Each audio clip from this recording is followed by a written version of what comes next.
I was watching Smerconish this morning on CNN, and one of the final segments they ran was a discussion of whether or not the president was getting ready to bail out on the GOP. Whether that means officially leaving the party and changing his registration, or Scarborough, or simply declaring war on Mitch McConnell, Paul Ryan and Kevin McCarthy, was never really specified, but you can almost feel the palpable sense of excitement among liberals at the prospect. Much of the current discussion seems to have cropped up after an opinion piece from Michael Warren at the Weekly Standard began making the rounds, and Warren was on the show this morning to discuss it. President Donald Trump is inching closer to abandoning the Republican Party, even as the GOP is in the middle of an effort to remake itself in Trump's image. The latest sign is the president's tiff with Senate Majority Leader Mitch McConnell.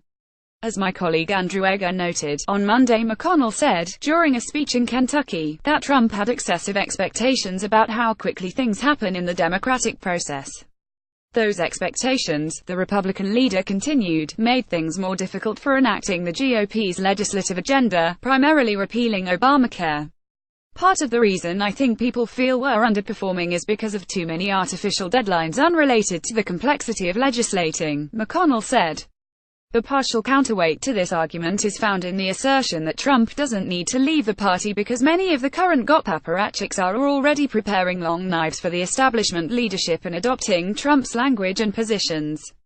One big example being cited is the new party chair, Ronna Romney McDaniel, who has been going after Trump critics inside the party. Jeff Flake being one of the bigger examples in that food fight. Is there something to this theory, or is it just a way for the MSM to pass some time while Congress is in recess and sow some additional seeds of discontent around the White House lawn? Far more likely the latter, as near as I can tell. Sure, one could make the argument that Trump could be considering severing ties because he was never really that wedded to the party to begin with. And the earlier in his history you look, the more true that is. But let's not pretend that this is something new. Donald Trump was at war with the GOP establishment for the entirety of the 2016 campaign and was, if anything, even rougher on the leadership then than he is now. The fact that helps bashing Mitch McConnell on Twitter and during interviews sounds more like Trump being Trump than any sign of a coming schism. And the fact is that both Trump and the GOP leadership sort of have each other over the same barrel in terms of 2018 and 2020.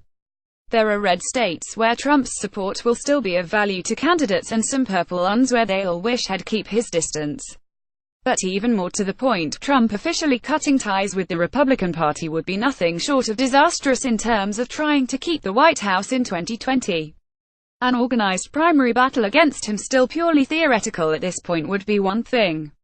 But an independent Trump that running against both a Democrat and some new GOP candidate, that's just game over, kids. In the end, I think Trump knows that beating up the party leadership is red meat for his base, and I have zero doubt that Mitch McConnell knows that as well, though I'd imagine he could think of better ways for it to play out.